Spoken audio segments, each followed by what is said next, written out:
यत परिसपन्दे विश्वमेतद्व्यवस्थितः स्वामी नारायणो श्रीमान स्वयं विजय तेतरा। ઈષ્ટદેવ ભગવાન રામ શ્યામ અને ઘનશ્યામની પૂર્ણ કૃપાથી આજની આ સલોની સંધ્યાએ ગીતા જયંતીના પવિત્ર દિવસે આપ સૌના હૃદયમાં બિરાજમાન શ્રી હરિના ચરણમાં મારા વંદન, ગુરુ અને ગુરુ માના ચરણમાં પણ મારા વંદન. જગદીશભાઈ મહેતા હતા, એમના દર્શન કરીને હું ખૂબ રાજી. આમ તો અઠવાડિયે અત્યારે લગભગ આ શરદીનો માહોલ આવે છે, અવાજ એ બેસી ગયો છે, પણ મારો મેહુલભાઈનો ખાસ આગ્રહ હતો એટલે થોડું કંઈ. આમ તો આપણને સૌને ભગવાન શ્રી હરિએ આ ધરતી ઉપર મોકલ્યા છે. એક સમય મર્યાદા નક્કી કરીને મોકલ્યા. આટલા વર્ષો, આટલા મહિનાઓ, આટલા દિવસો, આટલા અઠવાડિયા, આટલા કલાક ને આટલી સેકન્ડ જ રહેવાનું છે. પછી આ પંચમહાભૂતના દેહ, નશ્વર દેહને છોડી અને પાછું આપણે ત્યાં વયો જવાનું છે.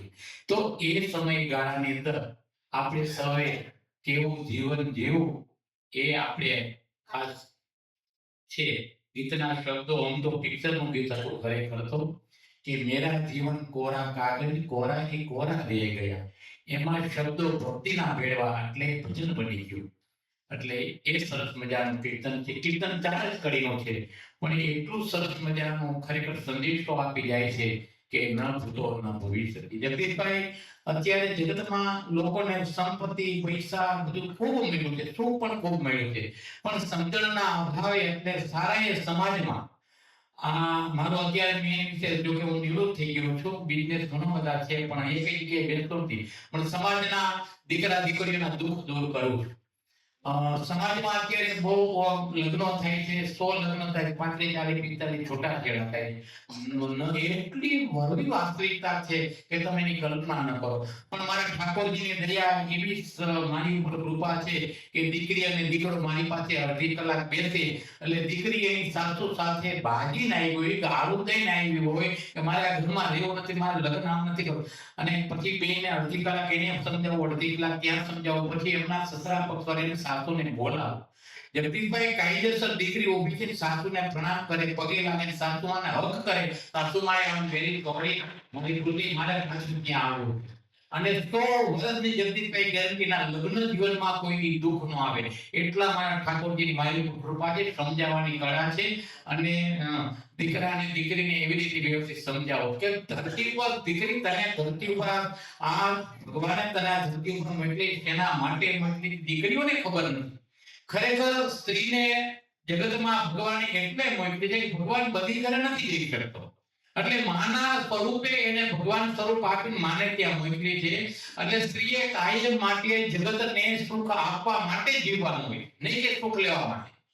સ્ત્રી સામેવાળાને જગતને સુખ આપે છે એટલે એને ડબલ સુખ મળે. તમે પ્રેમ છે એ જ પરમાત્માનું સ્વરૂપ છે. વાણી બ્રહ્મ છે, ખરેખર શબ્દ બ્રહ્મ છે. નાભી કમળમાંથી શબ્દ નીકળે છે, નાભી કમળમાં પ્રતાપી શબ્દ માણસને માલામાલ કરી દે છે. તમે જગતને કેવું આપો છો એની ઉપર આદાન પ્રદાન છે. બાને ફ્રેક્ચર થઈ ગયેલું 5 વર્ષ, બાને મેં 5 વર્ષ ફ્રેક્ચર સાથેના મેં થઈ ગયો.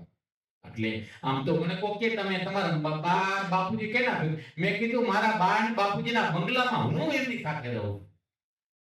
એટલે કાયમ બાને થાળ જમવાનું, જ્યારે જમવાનું થાય ત્યારે બાને જમવાનું કેવી રીતે જમવાનું એ તમને કહું. આમ સરસ મજાનું ઠાકોરજી થાળ પીશું, પછી બાને થાળ લઈને આવું, પછી બાને જમાડી. સુંદર માજાને રસોયા બનાવી, તમે ભાવતી જમો મોરી માતા. સુંદર માજાના શાક બનાવ્યા, સાથે સુંદર રોટલી બનાવી, સમોસાને ભજીયા બનાવ્યા, સાથે લીલી મીઠી ચટણી બનાવી. તમે ભાવતી ભજીયા જમોને, હર ખેરે તમાને જમાડું. આવા સરસ મજાના ભાવથી માવતરને જમાડી માવતર કેવા રાજી થાય, ઉપર બેઠો બેઠો મારો રામ કેવો રાજી થાય, વાહ દીકરા વાહ દીકરી. તમારે માગવું ન પડે, સામેથી તમને ઢગલા કરી દે. હવે તમને સાચા ગીત ઉપર આવું, અવાજ મારો બેસી ગયો ને ખરેખર તમને આમ ખુશખુશાલ થઈ જાવ એવો એવો ભગવાને મને કંઠે આપ્યો છે. અને જગદીશભાઈ હું ચુસ્ત સ્વામિનારાયણ છું, કાયમ ગીતાનો ગદ્ય વાંચું છું મિત્રો.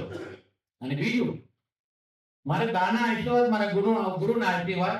હું જે ઘરે જાઉં ત્યાં રામ ભગવાનનો ફોટો હોય તરત રામના કીર્તન ચાલુ કરું. જે ઘરે જાઉં ત્યાં કૃષ્ણ ભગવાન શ્રીનાથજી બાવાના ફોટો હોય, વૈષ્ણવ ઘર હોય તો કૃષ્ણના કીર્તન ચાલુ કરી દો. જ્યાં કોઈની ઘરે જાઉં શિવ બાબાનો ફોટો હોય તો શિવના કીર્તન ચાલુ કરો. અમે સ્વામિનારાયણના ઢગલો હોય અને કાંઈ ન હોય તો લોકોનું આમ દ્રશ્ય જોઈ કીર્તન બની જાય.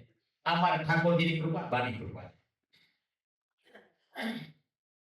કૃષ્ણ કનૈયા લાલ કી કે રોળી રીતે જીવો જગમાં રૂડા કરજો કા, સાચા દિલથી સેવા કરતા રીજે મારો રામ. રૂડી રીતે જેવો જગમાં રૂડા કરજો કામ. આત્મા પરમાત્મા છે સૌ પ્રભુના રૂપ છે, સૌ પ્રભુના રૂપ. કોઈ ના હૈયા બાળીને આપ સોના ધૂપ, આપ સોના ધૂપ. પ્રેમની ગંગા વહાવો આધરે ને ધ્યાન. રૂડી રીતે જીવો જગમાં રૂડા કરજો કામ.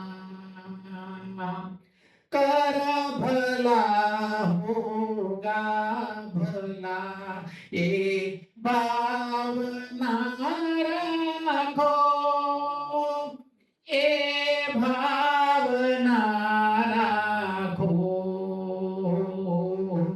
સૌ માનવયો પર તમે દિલમાં દયા રાખો, દિલમાં દયા રાખો. દુઃખની વેળામાં હારી ન જાશો હામ.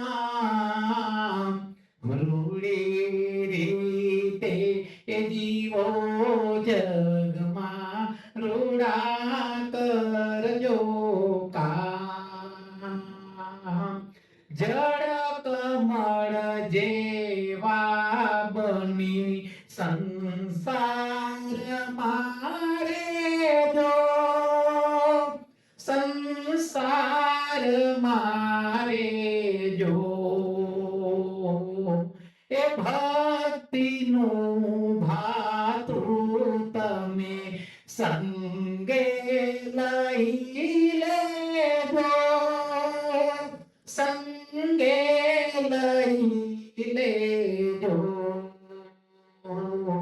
એ વસંત કહે છે આ જગતમાં રહેશે તારા નામ. રૂડી રીતે જીવો જગમાં રૂડા કરજો કામ. હા રૂડા કરજો કામ. અસ્તુ બધાને જય સ્વામિનારાયણ. આ છેલ્લી કડીના છેલ્લા શબ્દો કહું. જળ કમળ જેવા બની તમે સંસારમાં. અત્યારે જેટલી હળહળ કળિયુગ ચાલે છે, સારું કઈ કોઈ સારું નથી લાગતું. સાચું કહીને એટલે આમ કડવું ઝેર જેવું લાગે. જળ કમળ જેવા બની તમે સંસારમાં રહેજો, ભક્તિનું ખાતું તમે સંગે લઈ. જળ કમળ જેવા એટલે કમળ કાદવમાં રહે છે પણ છતાંય કાદવ એને સ્પર્શ ન થતો. એમ આપણે અત્યારે 18 કળિયુગમાં આવે છે. કળિયુગ ગમે એટલો થાય પણ આપણે સતયુગને એટલે મીન્સ કે ભગવાનનું નામ સ્મરણ કરતા કરતા રહે તો કળિયુગ એક બાજુ. તમને ક્યારેક મનમાં ખરાબ વિચાર આવે ને ત્યારે તમારે સીતારામ સીતારામ, રાધે કૃષ્ણ રાધે કૃષ્ણ, સ્વામિનારાયણ સ્વામી, ઓમ નમઃ શિવાય નમઃ શિવાય પ્રમાણ એટલે કળિયુગ આગો હોઈ જાય અને તરત તમારા મનના ભાવો બદલી જશે. આ ખાસ એટલે જળ કમળ જેવા બની તમે સંસારમાં રહેજો, ભક્તિનું ખાતું તમે સંગે લઈ લે. અંતે તો હરિનામ તો કીર્તન કરેલું બીજા આપણી સાથે આવે, બાકી કાંઈ સાથે આવે. તમારા ગાડી બંગલા જળ જવાહરાત બધું અહીં મૂકીને આપણે જવાનું છે. કોકનું સારું કામ તો લઈ કે સારી રીતે આવ્યા છે, સારી રીતે કામ કરી દે તો ભગવાન રામ છે આપણે ઘર છે માફી પર આવી છે. અસ્તુ બધાના પ્રમાણમાં